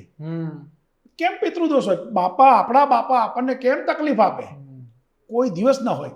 પણ એટલે આજે તમે મને વાત કરી કે 28 વર્ષ કે 32 વર્ષ કે 30 વર્ષ મંગળના હિસાબે એના લગ્ન નથી થયા, એ વાતમાં કોઈ એવી વાત નથી. બસ માત્ર એટલું યાદ રાખો કે મંગળ કોઈ પણ પ્રકારનો પ્રોબ્લેમ આપતો નથી. મંગળ હશે, મંગળ એટલે તો લોહી, તમારા શરીરમાં સારું લોહી હશે તો ઉપરથી વધારે તમને લોકો ચાહતા હશે. દુબળો પાતળો બિચારો સાવ નાખી દીધેલો હોય તેને કોણ બોલાવે? એટલે એવી ચિંતા કરશો નહીં. પણ તો આના માટે કોઈ ઉપાય ખરા? લગ્ન ઝડપથી થઈ જાય એના માટે? દીકરાના માની લો કે આના માટે એટલું કરો કે જે દીકરાને મંગળ છે એ દીકરાને વાસ્તુ પ્રમાણે તમારા ઘરમાં અગ્નિ ખૂણામાં સુવડાવવાનું રાખો. હવે અગ્નિ ખૂણો એટલે શું? અગ્નિ ખૂણો એટલે પૂર્વ અને દક્ષિણ, એટલે કે ઈસ્ટ અને સાઉથ વચ્ચેનો જે ખૂણો છે એ અગ્નિ ખૂણો. અને દીકરી હોય તો એને વાયવ્ય ખૂણામાં સુવડાવવામાં રાખો. નોર્થ એટલે કે ઉત્તર અને વેસ્ટ એટલે કે પશ્ચિમ વચ્ચેનો જે ખૂણો છે એ. હવે સમજો, બધાને તો આ સગવડ ના હોય કે દીકરાનો રૂમ અગ્નિ ખૂણામાં હોય, દીકરીનો રૂમ, તો એ લોકો જ્યાં સૂતા હોય એ જગ્યાએ અગ્નિ ખૂણો બનતો હોય ત્યાં સુવડાવો, અને દીકરી જ્યાં સૂતા હોય એ દીકરીને વાયવ્ય ખૂણામાં સુવડાવો. એ દીકરીને વાયવ્ય ખૂણામાં સુવડાવો તો હું એવું માનું છું કે સમયસર લગ્ન થાય અને થાય. એટલે વાસ્તુ દોષ વિશે પણ મેં તમારા ઘણા વિડીયો જોયા છે, એના વિશે વાત કરી. ખાસ કરીને તમે એવું કહો છો કે તોડફોડ કર્યા વગર પણ ઉપાય થઈ શકે, પણ એની પહેલા વચ્ચે તમે પિતૃદોષનો ઉલ્લેખ કર્યો, તો એના વિશે થોડું વિગતે જાણવું છે. કારણ કે ઘણા બધા લોકો એવું કહેતા હોય કે તમને સુરધન નડે છે, તમને તમારા 7મી પેઢીએ બેઠેલા પિતૃ નડે છે, તો આ પિતૃદોષનું નિવારણ માટે જ્યોતિષમાં શું ઉપાય કયા છે? હું એવું માનું છું, હું પર્સનલી એવું માનું છું કે પિતૃદોષ નામનો કોઈ દોષ છે નહીં. હું એવું માનું છું કે પિતૃદોષ નામનો કોઈ દોષ નથી. પિતૃદોષ એટલે તમને તમારા જે હયાત પિતૃઓ નથી એ લોકો ક્યાંક ને ક્યાંક તકલીફ આપે છે. પણ તમે તો હજી બહુ નાના છો, પણ જ્યારે તમે મારા જેવડા થશો ત્યારે તમને થશે કે સાહેબ, હું ભગવાનને પ્રાર્થના કરું કે હજી પણ ભગવાન મને એવો સમય આપો કે હું ખૂબ મહેનત કરું અને મારા બાળકો માટે ભેગું કરું. કયો બાપ, કોણ એવું છે કે જે પોતાના બાળકો માટે નથી કરતું? હવે આમાં એક્સક્યુઝ કાઢે છે કે અરે તો જે લોકોએ પોતાના મા બાપને હેરાન કર્યા હોય ને એ મા બાપ મૃત્યુ પામે પછી એનો બદલો લે. અને આ છોરું કચોરું થાય, માવતર કમાવતર ક્યારેય ના થાય. તો આ વાતમાં ન પડશો. અને સાહેબ, દુનિયાના દરેક મા બાપ પોતાના બાળકો માટે જ સ્ટ્રગલ કરતા હોય છે, પોતાના બાળકો માટે જ જીવતા હોય છે, અને પોતાના બાળકો માટે જે મહેનત કરતા હોય છે. અને એમાં હું હવે પાછું આમાં એવું કે જો તમે એમ કહો કે અમે તો પિતૃદોષની વિધિ કરાવી દીધી, તો કે તમારી જે પિતૃદોષની વિધિ થઈ ને એમાં 4થી પેઢીના દાદા તમારા છે ને એને તમે તર્પણ નથી કર્યું. હવે સાહેબ, જે તમને 4થી પેઢીના દાદાની વાત કરે ને એને એની 3જી પેઢીના દાદાનું ખબર ના હોય અને તમારી 4થી પેઢીના દાદાને એના ફોન પર વાત કરી લીધી. આ ક્યાંથી બને સાહેબ? ન પડશો આમાં, ન પડશો. હા, હવે એનું કંઈ નિવારણ, માની લો કે તમારા મનમાં ક્યાંક કોઈક એવી વાત છે કે સાલું આ પિતૃદોષ જેવું કંઈક છે, સાલું આવું કંઈક છે, તો એવા કેટલાય વિદ્વાન બ્રાહ્મણો છે. એ વિદ્વાન બ્રાહ્મણોની પાસે જશો તો તમને ચોક્કસ એનો રસ્તો મળશે. અને એની સાથે સાથે જો કદાચ તમને એવું ન મળે તો તમારે શું કરવાનું છે? તમારા ઘરની આજુબાજુમાં જો કોઈ વૃદ્ધો રહેતા હોય, કોઈ વૃદ્ધા રહેતા હોય, માની લો કે કોઈ વૃદ્ધ કપલ છે, તો શક્ય હોય તો એમને હેલ્પ કરવાનો પ્રયત્ન કરો. અને ખાસ આ વાત યાદ રાખજો, જે યંગસ્ટર્સ મને સાંભળે છે એના માટે, કે મસ્કરી ક્યારેય કોઈ વૃદ્ધ વ્યક્તિઓની ના કરશો. આજકાલ બહુ થતું હોય છે, ન કરશો. વૃદ્ધ વ્યક્તિઓને શક્ય હોય તેટલું હેલ્પ કરવાની કોશિશ કરજો. હું એવું નથી કહેતો કે તમારી પાસે રહેલા પૈસામાંથી એમને કંઈક આપો, બસ એને માન સન્માન આપજો. અને સૌથી વધારે વસ્તુ, તમે જે શિક્ષકો પાસે ભણેલા છો એ શિક્ષકમાંથી કોઈ શિક્ષક જો તમારી નજીક હોય, તમારા ધ્યાનમાં હોય, તમે એના કોન્ટેક્ટમાં હો, તો વન્સ ઇન અ યર, વર્ષમાં એક વખત એના માટે કંઈક ફ્રૂટ લઈને કે કંઈક એવી વસ્તુ લઈને જાઓ કે જેથી તમારા શિક્ષક રાજી થાય. બીજી એક વસ્તુ હું હંમેશા કહું છું, charity begins from hour home. આપણે ઘણા બધા મંદિરની વાત કરું તો ઘણા બધા લોકો મંદિરમાં દાન દક્ષિણા આપતા હોય છે. મને લોકોના પ્રશ્નો પણ હોય છે કે બાપુ શું મંદિરમાં દાન દક્ષિણા દેવી જોઈએ? એની આપણે ચર્ચા પછી કરીએ. પણ હું એમ કહું છું કે જો તમે શરૂઆત કરશો, તમારા ઘરના તમારા ફઈબા હોય, તમારા બહેનો હોય, જો એ દુઃખી છે, સૌથી પહેલા તમે એને આપશો તો જીવનમાં ક્યારેય કોઈ તકલીફ નહીં આવે અને ક્યારેય કોઈ પિતૃ નહીં નડે. બહુ લોજિકલ વાત છે કે બહારનાને મદદ કરવી એના કરતા સૌથી પહેલા આપણે મદદ કરીએ તો આશીર્વાદ પણ મળશે. હવે આવો જ એક બીજો દોષને વિશે બહુ વાત થતી, જેની વિધિ મેં પોતે પણ કરાય છે, કાલ સર્પ દોષ.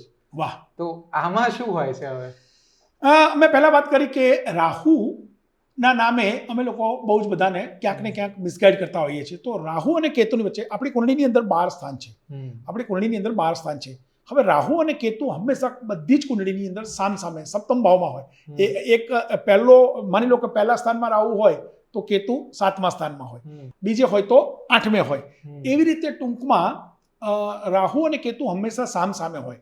તો જ્યારે રાહુ અને કેતુ સામે આવે છે અને એ વખતે એક જ બાજુ બંનેની વચ્ચે જો બધા ગ્રહો આવી જાય તો એને અમે એવું કહીએ છીએ કે કાલ સર્પ યોગ સર્જાયો. એ દોષ શું કરે તો કે ભાઈ એ દોષ તમે જે કંઈ પણ કાર્ય કરો છો એ કાર્યની અંદર તમને શરૂઆત સારી કરાવે પણ આગળ જતા તમે એમાંથી બહાર નીકળી જાવ. એવું નથી કહેતા આપણે આરંભે શુરા. તો એ જેટલા લોકોના જીવનની અંદર રાહુ અને કેતુની વચ્ચે માનો કે કાં તો એને કાલસર્પ દોષ છે, કાં તો એને અર્ધકાલ સર્પ દોષ છે. ચંદ્ર બહાર નીકળે તો અર્ધકાલ સર્પ યોગ કહેવાય. જો આવું થાય તો દરેક વ્યક્તિ આરંભે શુરા હોય, કરે સરસ. ઓન પેપર તો તમે જુઓ તો તમને એમ થાય કે આ બહુ ટૂંક સમયમાં મલ્ટા મિલિયનર થઈ જશે. પણ દરેક કાર્યને સમય લાગે છે. દરેક કાર્યમાં સમય હોય છે. જો એને થોડો સમય લાગ્યો તો એ કામ પડતું મૂકે. બીજી વસ્તુ કે હંમેશા આ યાદ રાખજો કે જ્યારે કાલસર્પ યોગ હોય તો તમારા જીવનની અંદર બહુ જ બધા હર્ડલ્સ આવે છે. બહુ જ બધા કરી શકો છો આ વસ્તુને. જી. તો એ જે હર્ડલ્સ આવે છે એના કારણે ક્યાંક ને ક્યાંક તમે પાછા પડતા જાઓ છો જીવનમાં. તમને એમ થાય છે કે યાર હું બહુ જ સારી રીતે ખૂબ મહેનત સાથે બહુ જ ઇન્વોલ્વમેન્ટ સાથે હું મારું કામ કરું છું, છતાં પણ મને સફળતા કેમ નથી મળતું, મને રિઝલ્ટ કેમ નથી મળતું. તો ક્યાંક ને ક્યાંક કાલસર્પ યોગ હોય, કાલસર્પ દોષ હોય તો આવું થાય છે. તો હવે માની લો કે કાલસર્પ દોષમાં આવું થાય છે. કાલસર્પ દોષ એની જાતે જ આવ્યો છે. એવું તો કંઈ છે નહીં કે આપણે એ લોકોને એપ્લિકેશન કરી હતી ભગવાનને કે ભગવાન હું જન્મું ત્યારે કાલસર્પ દોષ આપજો. ના. તો કાલસર્પ દોષ જ્યારે તમારા જીવનમાં થયો છે તો કાલસર્પ દોષમાંથી મુક્તિ મેળવવા માટે બહુ સામાન્ય ઉપાય તમને બતાવો. જેવી રીતે મેં તમને બધા જ ગ્રહોની વાત કરી એમ કાલસર્પ દોષની આજે વાત કરું. કાલસર્પ દોષમાં જ્યારે રાહુ અને કેતુની વચ્ચે બધા ગ્રહો આવી જાય છે ત્યારે આપણે રાહુને ખુશ કરવાથી તમારો કાલસર્પ દોષ દૂર થાય છે. કેતુ આધ્યાત્મિક ગ્રહ છે. કેતુ એટલી તકલીફ નથી આપતો જેટલી તકલીફ તમને राहु आपे छे।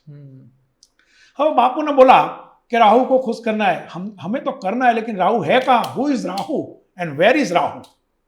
चलो मारे राहु ने खुश करवो छे, पण राहु क्या?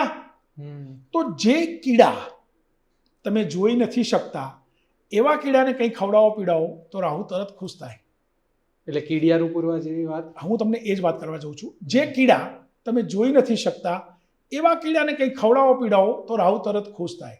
તો એવા કીડા ક્યાં લેવા જવા? હવે કીડિયારું પૂરવાની વાતમાં શું છે કે તમે જ્યારે કીડિયારું પૂરશો ને તો કીડીઓ દેખાશે। હા દેખાય। હા એટલે આમાં એવું છે કે જે દેખાતા નથી એવા કીડાને કંઈ ખવડાવવા પીડાવવાનું છે તો રાહુ ખુશ થાય। તો એવા કીડા ક્યાં લેવા જવા? તો એનો પણ આપણી પાસે જવાબ છે। કોઈ પણ એક બુધવારે સવારે 9:30 વાગ્યા પહેલા શિવજીના મંદિરે જઈ લીલા નાળિયેરના પાણીનો અભિષેક કરવાથી, હવે આપણે ફરીથી પાછા જઈએ, કોઈ પણ એક બુધવારે, બુધવાર કેમ? રાહુનો વાર હશે, બુધવાર એટલે રાહુનો વાર, 9:30 વાગ્યા પહેલા, 9:30 વાગ્યા પહેલા કેમ? કારણ કે આપણે પોતે જ જઈને કરીએ છીએ એટલે સૂર્યની સાક્ષીએ આ વિધિ કરીએ છીએ। તો સૂર્યની સાક્ષી વિધિ કરવી હોય તો 9:30 વાગ્યા પહેલા જવું પડે, કારણ કે સૂર્ય ઉગે છે પૂર્વમાં અને પૂર્વમાંથી ધીરે ધીરે ધીરે ધીરે દક્ષિણમાં થઈ અને પશ્ચિમમાં જાય છે। તો એ યાદ રાખવું જરૂરી છે કે 9:30 વાગ્યા સુધી હજી પૂર્વમાં સૂર્ય હોય। તો ઘણા એવા હોય કે 9 વાગે ઉઠે, ઘણા એવા હોય 8 વાગે ઉઠે, ઘણા, તો મારું એવું માનવું છે કે 9:30 વાગ્યા પહેલા તમે સૂર્ય ઉગે, સૂર્યોદય થાય ત્યારે પણ જઈ શકો છો, પણ 9:30 વાગ્યા પહેલા શિવજીના મંદિરે જઈ લીલા નાળિયેરના પાણીનો અભિષેક કરો। લીલું નાળિયેર એટલે શું? જે સ્ટ્રોથી આપણે લીલા કલરનું જે નાળિયેર આવે છે, અંદર સ્ટ્રો નાખીને આપણે પાણી પીએ છીએ, એ પાણી કુદરતી રીતે બનેલું છે। એ પાણી કુદરતી રીતે બનેલું છે, એની અંદર કોઈ પણ પ્રકારના બીજા કોઈ કેમિકલ્સ કે હવા કે કંઈ લાગી નથી, સમજો તમે। એ પાણી ગળ્યું પણ હોય। તો એ પાણી તમે સ્ટ્રો એ લીલું નાળિયેર 9:30 વાગ્યા પહેલા શિવજીના મંદિરે લઈ જાઓ અને એ નાળિયેરને એવી રીતે તમે તોડાઈને લઈ જાઓ કે જેની અંદર તમે ચાવી મારીને કે આંગળી મારીને કાણું કરી શકો અને સીધું નાળિયેર જ શિવલિંગ ઉપર ઊંધું પાડવાનું। ઓમ નમો શિવાય, ઓમ નમો શિવાય, ઓમ નમો શિવાય, ઓમ નમો શિવાય, એ નાળિયેરનું જે પાણી છે એ શિવલિંગ ઉપર પડશે, શિવલિંગ ઉપરથી ક્યાં જશે? ખાળમાં જશે.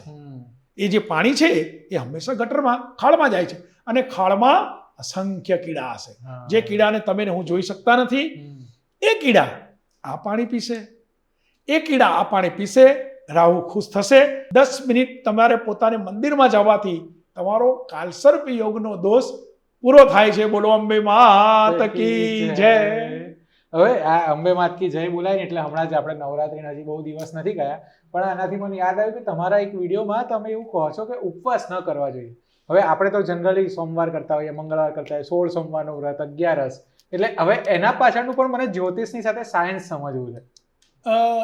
હું છે ને એવું હંમેશા કહું છું કે ઉપવાસ ન કરવા, પણ કયા પ્રકારના ઉપવાસ ન કરવા સમજો. કે આપણા ફેમિલીમાં કાયમથી વર્ષોથી 11 થતી આવે છે, તો ધેન યુ કેન. પણ મારા જેવો એસ્ટ્રોલોજર તમને ગ્રહોના નામે કોઈ મંગળવારે તમને કે આટલા મંગળવાર કરો, કોઈ તમને બુધવાર આટલા કરો, કોઈ સોમવાર કરો, કોઈ ગુરુવાર કરો, અને એમાંય પાછું તમારે આખા દિવસ ચણાના લોટનું ખાઈને કરવાનું. હવે આમે દીકરીનું કે દીકરાનું થતું ન હોય, તમે સમજ્યા? હવે ચણાના લોટનું ખાય એટલે 2-5 કિલો વજન વધે, તો આમે ના થાય. તમે સમજ્યા? વાત એવી છે સાહેબ, વાત એવી છે કે જમવું, ખાવું અને સૂવું એ આદત છે.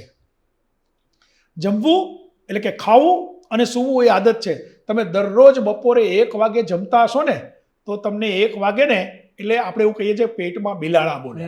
ખરેખર તો કેવું છે, આ આખી આપણા શરીરની જે રચના છે એ રચના પ્રમાણે બપોરે 1 વાગે જ્યારે તમે જમવાનું આદત હોય છે, તમે જમો છો, તેવે વખતે તમારા શરીરમાં અમુક પ્રકારના રસ ઉત્પન્ન થાય છે કે એ શરીરની અંદર તમે જ્યારે જમવાનું નાખશો તો એ રસ દ્વારા એ તમારું જમવાનું પચાવે છે. તો 1 વાગ્યો રસ તો ઉત્પન્ન થવાનો, રસને તો ખબર જ નથી કે આજ મંગળવાર છે કે બુધવાર છે, એ તો ઉત્પન્ન થવાનો. હવે તમે જ્યારે જમવાનું અંદર નથી નાખતા તો શું થશે? એ રસ હાઇપર એસિડિટીમાં પરિણામશે.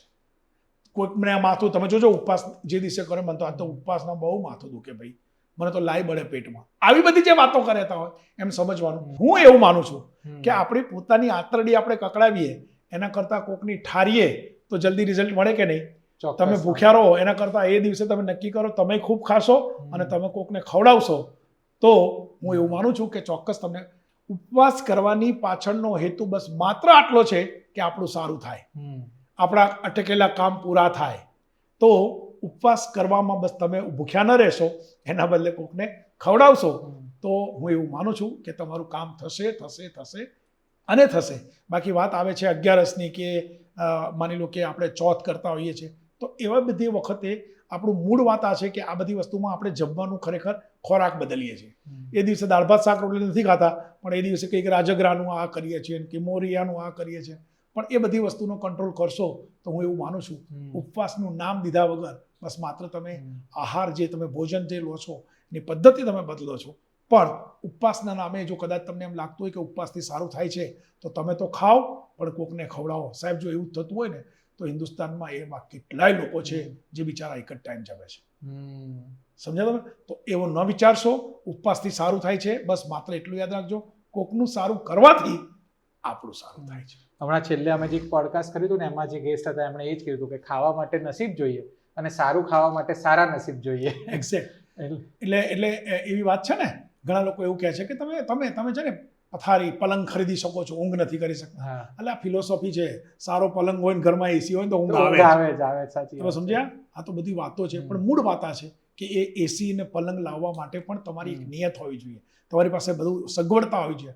સગવડતા ત્યારે જ હોય કે તમે પોતે સારું જીવન જીવો છો, કોઈને નડતા નથી અને હંમેશા લોકોને હેલ્પ કરો છો. જનરલી હું પોડકાસ્ટ કરતો હોઉં ત્યારે મને એક પ્રશ્નમાંથી બીજો પ્રશ્ન, ત્રીજો પ્રશ્ન બહુ સૂઝે. તમારી સાથે વાત કરતા કરતા મને સૂઝી રહ્યું, પણ તમે બધા જ જવાબ એની અંદર એટલું સરસ રીતે વૈજ્ઞાનિક રીતે સમજાવો છો કે પછી મને એમ થાય કે હવે હું તમને જ બોલવા દઉં.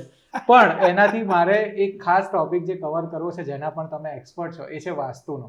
તમે હંમેશા એવું કહો છો કે વાસ્તુ દોષ હોય તો તોડફોડ કરવાની જરૂર નથી, પણ મેં અત્યાર સુધી જેટલું જાણ્યું છે ને એમાં હંમેશા કોઈ એવું જ કહે છે કે ભાઈ આ સીડી નીચે તમે જાજરું બનાવ્યું છે કે ટોયલેટ બનાવ્યું છે તો એને ખસેડી દો, તમારો બેડ આ દિશામાં ફેરવી નાખો. તો આ મતલબ એવું ખરેખર બધું કરવાની જરૂર છે કે એના બીજા કોઈ સાદા ઉપાય હોઈ શકે જેમાં બહુ ખર્ચો ના થાય? રાવલ સાહેબ, મેં પહેલા તમને કીધું કે એસ્ટ્રોલોજી એ સાયકોલોજી છે, બરાબર છે ને? હા. એવી જ રીતે વાસ્તુ એક કમ્ફર્ટ ઝોન છે. તો what is the meaning of comfort zone? Comfort ઝોનનો મતલબ એ છે કે જ્યારે તમારા ઘેર જાઓ છો અને ઘેર ગયા પછી તમને આરામ કરવાની ઈચ્છા થાય છે, ઘેર જવાનું મન થાય છે, એને કમ્ફર્ટ ઝોન કહેવાય. તો વાસ્તુ એટલે શું? મેં હંમેશા કીધું છે કે વાસ્તુ એટલે જે તે વસ્તુ. વાસ્તુ એટલે જે તે વસ્તુ પોતાની પ્રોપર જગ્યાએ ગોઠવેલી હોય એનું નામ વાસ્તુ. હવે માની લો કે આપણે અત્યારે અહીંયા બેઠા છીએ, આ મને તમે મસ્ત ચા પીવડાવી, મેં આ કપ અહીંયા મૂક્યો, આ અહીંયા મૂક્યું, આ અહીંયા મૂક્યું, તો આ જ્યારે મારી વચ્ચે આવે છે તો એ કમ્ફર્ટ નથી. તો આ બધી વસ્તુઓને જ્યારે આપણે અહીંયા મૂકી દઈએ છીએ ત્યારે મને તમે મેદાન આપ્યું છે. તો વસ્તુ સ્થિતિ આ છે કે તમારા ભાગ્યમાં જે છે, હું હંમેશા કહું છું કે તમારા ભાગ્યમાં છે એ જ ભગવાને તમને આપ્યું છે. પણ મારા જેવો આવીને તોડફોડ કરાવડાવે તો તોડફોડમાં ન પડશો. કારણ કે તમે માની લો કે તમારા ઘરમાં યોગ્ય જગ્યાએ ટોયલેટ બાથરૂમ નથી અને તમે એને તોડફોડ કરાવી નાખ્યું, તો તમે માત્ર એને તોડફોડ કરાવ્યું છે પણ તમારા મનમાંથી તો જતો જ નથી. તમે હંમેશા યાદ કરો કે અહીંયા ટોયલેટ બાથરૂમ હતું, અમે તોડાયું અને સારું થયું. આવું નથી હોતું. એટલે તોડાવે એ હંમેશા યાદ રાખજો. જે તમારા ઘરમાં આવીને વાસ્તુ એક્સપર્ટ તરીકે, વાસ્તુ શાસ્ત્રી તરીકે જો માની લો કે તમને કદાચ કોઈ એમ કે આ તોડાઈ નાખો, આને આમ કરો, આને આમ કરો, તો એવું ન કરશો. તમને જે નાક નકશા સાથે ભગવાને જન્મ આપ્યો છે ને એ જ નાક નકશા સાથે આખી દુનિયા ફરો છો ને તમે સાહેબ, ક્યાંય બદલાવા ગયા તો પછી એટલું યાદ રાખજો, જે તમારા ભાગ્યમાં છે એ જ તમને, ખાસ કરીને સાઉથ ફેસિંગના નામે અમે લોકોને બહુ ડરાવીએ છીએ. એટલે આ બધી વાતમાં પડતા નહીં. હા, બસ માત્ર એટલું છે કે વાસ્તુ બેલેન્સ હોવું જોઈએ. તમારું ઘર એવી રીતે હોવું જોઈએ કે તમને ઘરમાં જવાનું મન થાય. તમારું ઘર એવું હોવું જોઈએ કે તમને ત્યાં બેસવાનું મન થાય. તમારું ઘર એવું હોવું જોઈએ કે તમને ત્યાં તમારા મહેમાનોને બોલાવવાનું મન થાય. આટલું હશે ને તેમ સમજવાનું કે ક્યારેય કોઈ વાસ્તુ નડતું નથી. એટલે સાઉથ ફેસિંગ તમે વાત કરી ને, એટલે હું એના ઉપર જ વાત કરવાનો હતો કે જનરલી સૌથી પહેલા વાસ્તુમાં તો શું થાય કે ધન ટકતું નથી, દેવું થઈ જાય છે, તો કે તિજોરી આ દિશામાં ન રાખો.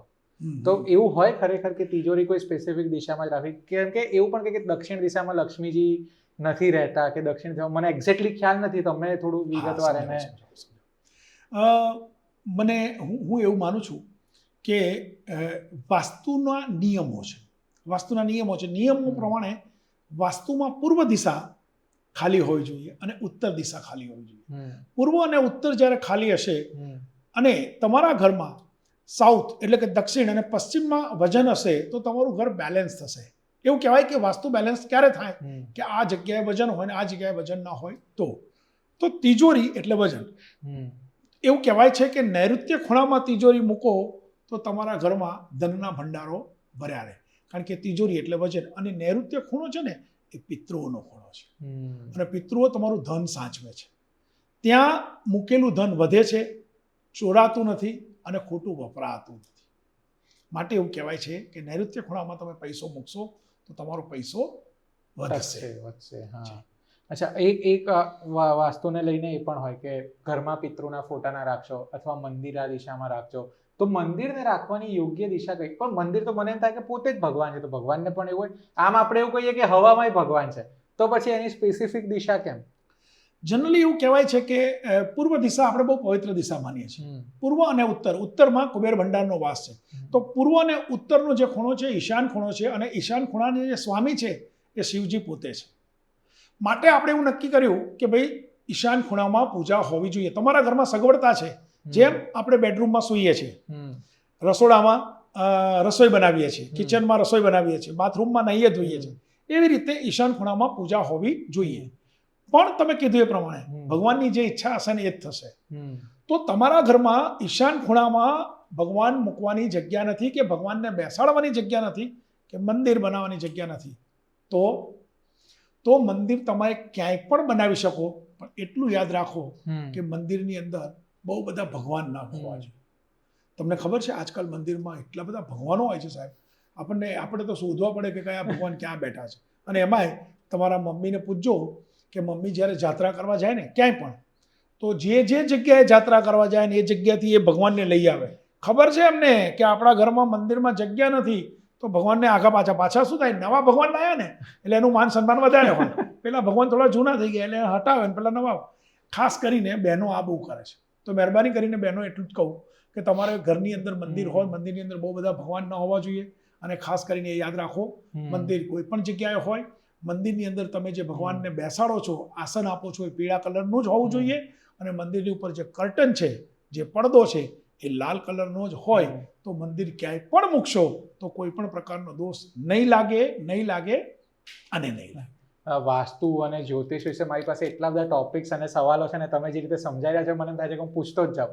બહુ વૈજ્ઞાનિક રીતે તમે બધી જ વસ્તુને એક્સપ્લોર કરી. પણ એક સવાલ આ પોડકાસ્ટ જોઈને જ્યારે મેં તમારું ઇન્ટ્રોડક્શન આપ્યું ને ત્યારથી દરેક દર્શકના મનમાં હશે કે દરબાર છો તમે અને છતાંય જ્યોતિષનું કામ કર્યું છે. તો આપણે એક વખત વાત થઈ હતી કે તમે જૈન મુનિ પાસેથી શીખ્યા છો, તો જરાક મને એ જર્ની વિશે પણ જાણવું છે જેથી દર્શકોને આપણે સમજાવી શકીએ. હું જૈન મુનિ પાસે શીખ્યો છું, પછી હું ભણ્યો. પણ એક વાત એ ચોક્કસ છે સાહેબ કે જ્યાં હું એક એસ્ટ્રોલોજર તરીકે મારા સેમિનાર હોય કે મારે કોઈની પાસે જવાનું થાય અથવા તો કોઈ મને બોલાવે વાસ્તુ કરવા જવાનું થાય, તો બહુ જ બધા દેશોમાં એક કોમન પ્રશ્ન મને પૂછવામાં આવે છે કે તમે દરબાર અને એસ્ટ્રોલોજર. હા, બહુ રેર બહુ જ બધી જગ્યાએ પ્રશ્ન પૂછવામાં આવે છે કે તમે દરબાર અને એસ્ટ્રોલોજર. ત્યારે હું બહુ જ નમ્રતા સાથે, બહુ જ પોલાઇટલી હું જવાબ આપું છું કે માત્ર બ્રાહ્મણ હોવું જરૂરી નથી, બ્રહ્મત્વ હોવું જરૂરી છે, જ્ઞાન હોવું જરૂરી છે. અને બસ એવા જ ખૂબ વિદ્વાન બ્રાહ્મણો પાસે હું શીખેલો છું. એ જ બ્રાહ્મણોના આશીર્વાદથી આજે હું લોકો સુધી પહોંચું છું. અને બસ હું ભગવાનને પ્રાર્થના કરું છું કે હે ભગવાન, લોકોના સારામાં મને નિમિત્ત બનાવો છે.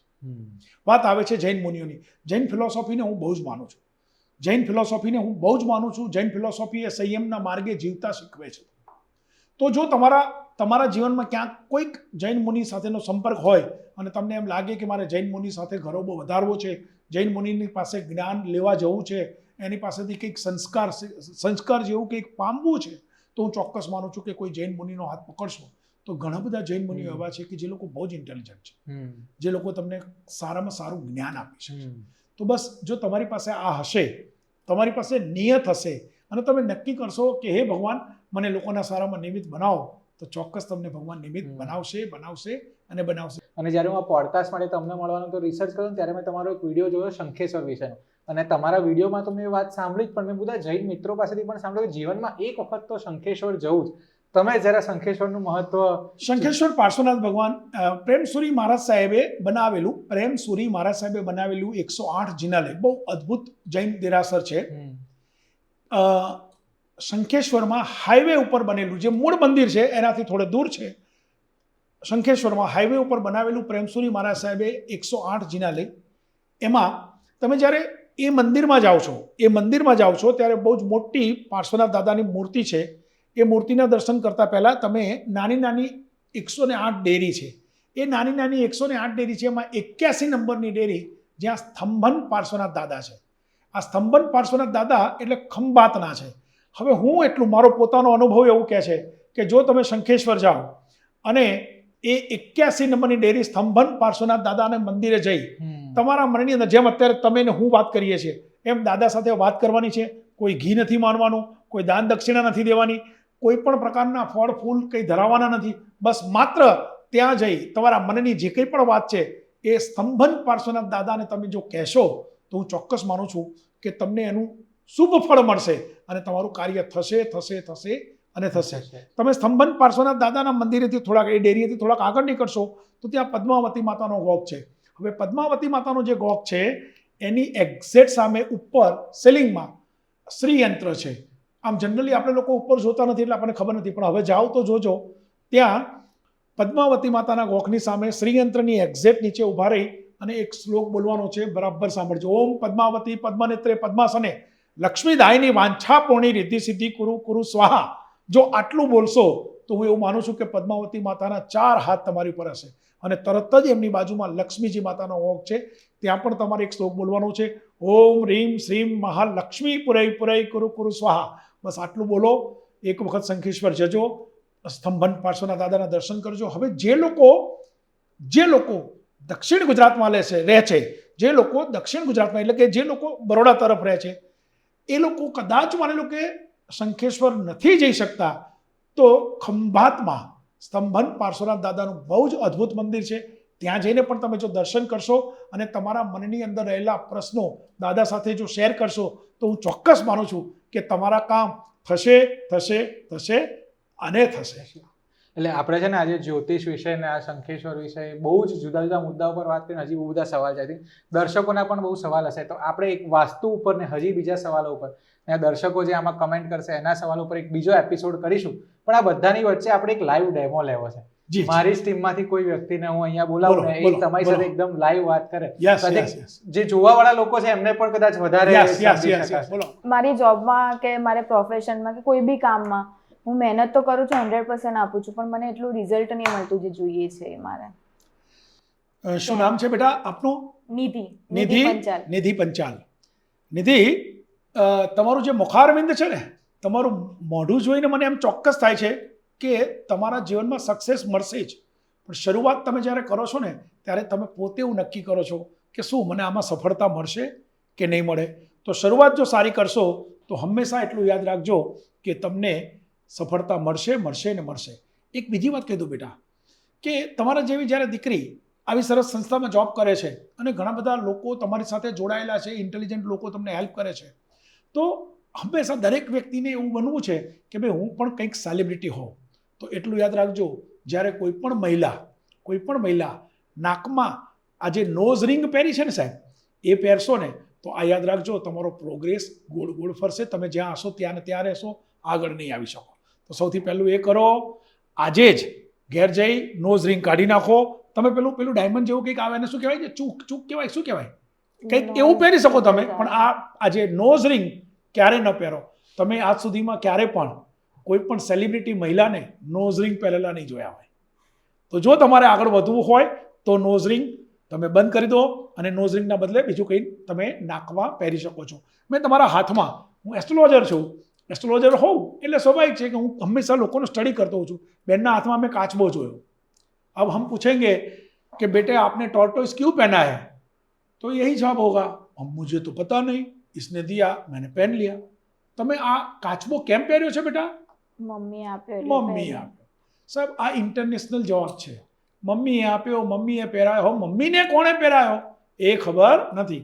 શું થાય છે, સોશિયલ મીડિયામાં કોઈ વિડીયો જોયો નથી અને કાચબો લઈ આવ્યો નથી. સૌથી પહેલાં તો એ છે બેટા, કાચબો તમે ભલે પહેર્યો, પણ જે કાચબો તમે પહેર્યો છે એ કાચબાનું મોઢું અંદર જાય છે.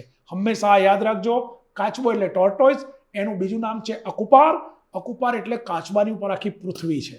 અને સાહેબ કાચબો ધીમી પણ મક્કમ પ્રગતિનું પ્રતીક છે. માટે કાચબો પહેરવાથી તમારો પ્રોગ્રેસ થાય, પણ કાચબો અંદર જાય તો પ્રોગ્રેસ ન થાય, કાચબો બહાર નીકળે તો પ્રોગ્રેસ થાય. એવી જ રીતે વાસ્તુમાં પણ ઘણા બધા લોકો કાચબો મૂકે છે, પણ કાચબો હંમેશા પોતાના મેઇન એન્ટ્રન્સથી બહાર જતો હોય એવી રીતે મૂકો તો તમારો પ્રોગ્રેસ થાય અને થાય. બસ આટલું યાદ રાખજો બેટા કે તમારો પ્રોગ્રેસ થશે. તમે ખાલી આ નોઝ રિંગ કાઢી નાખજો અને તમે જે કામ કરો છો એ કામમાં ખંતથી કામ કરશો તો હું ચોક્કસ માનું છું બેટા કે તમારી પ્રગતિ થશે અને થશે. તો જે રીતે બાપુ સાયન્ટિફિક રીતે અને લોજિકલી બધું સમજાઈ રહ્યા છે ને એ રીતે તો આપણને એવું થાય કે આ પોડકાસ્ટ આમ જ ચાલ્યા કરે તો સારું, પણ દરેકની સમય સીમા નક્કી હોય છે એટલે આપણે અહીંયા પણ પૂરું કરવું પડશે. આ પોડકાસ્ટમાં તમને તો મજા આવી જશે, સાથે તમને કદાચ પોતાના પ્રશ્નો પણ હશે.